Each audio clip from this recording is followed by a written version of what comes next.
কামদ একাদশী তিথিতে ব্রত মাহাত্ম্য কথা শ্রবণ করুন। চৈত্র মাসের শুক্লপক্ষের কামদ একাদশী ব্রত মাহাত্ম্য বরাহ পুরাণে বর্ণিত হয়েছে।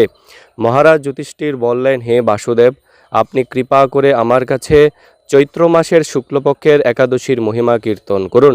শ্রীকৃষ্ণ বললেন, হে মহারাজ, এই একাদশী ব্রত সম্পর্কে এক বিচিত্র কাহিনী বর্ণনা করছি, আপনি এক মনে তা শ্রবণ করুন। পূর্বে মহর্ষি বশিষ্ঠ মহারাজ দিলীপের কৌতূহল নিবারণের জন্য এই ব্রতকথা কীর্তন করেছিলেন। ঋষি বশিষ্ঠ বললেন, হে মহারাজ, চৈত্র মাসের শুক্লপক্ষের একাদশীর নাম কামদা।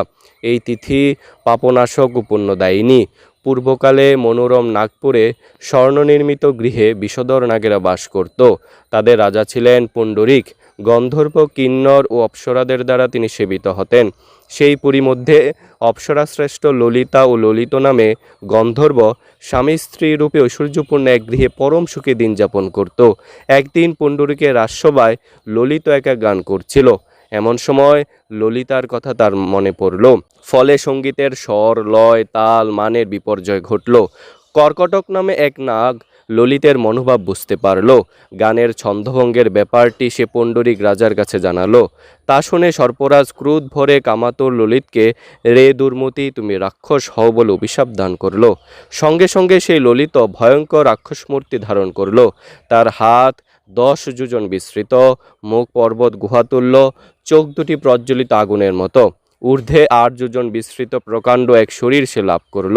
ললিতের এরকম ভয়ঙ্কর রাক্ষস শরীর দেখে ললিতা মহা দুঃখে চিন্তায় বেকুল হলেন।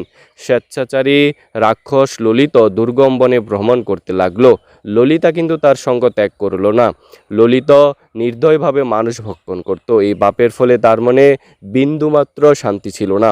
পতির সেই দুরাবস্থা থেকে ব্যথিত চিত্তে রোদন করতে করতে ললিতা গভীর বনে প্রবেশ করল। একদিন ললিতা বিন্ধ্য পর্বতে উপস্থিত হলো।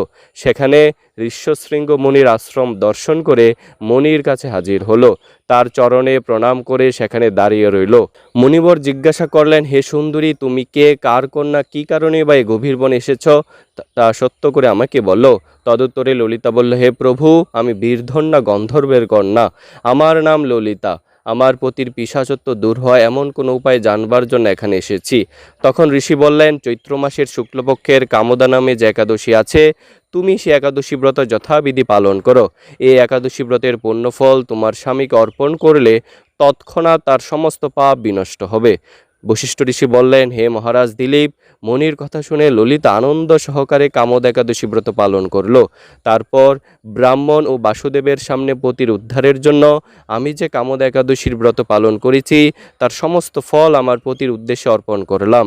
এই পুণ্যের প্রভাবে তার পিশাচত্ব দূর হোক। এই কথা উচ্চারণ মাত্রই ললিত সাপ মুক্ত হয়ে দিব্য দেহ প্রাপ্ত হলো। পুনরায় গন্ধর্ব দেহ লাভ করে ললিতার সাথে সে মিলিত হলো। তারা বিমানে করে গন্ধর্বলোকে গমন করল। হে মহারাজ দিলীপ, এই একাদশী ব্রত যত্ন সহকারে সকলেরই পালন করা কর্তব্য। এই একাদশী ব্রত পাপ বিনাশক, পিশাচত্ব মোচনকারী। এই ব্রতকথা শ্রদ্ধাপূর্বক পাঠ ও শ্রবণ করলে বাজপেয় যজ্ঞের ফল লাভ হয়। হরে কৃষ্ণ।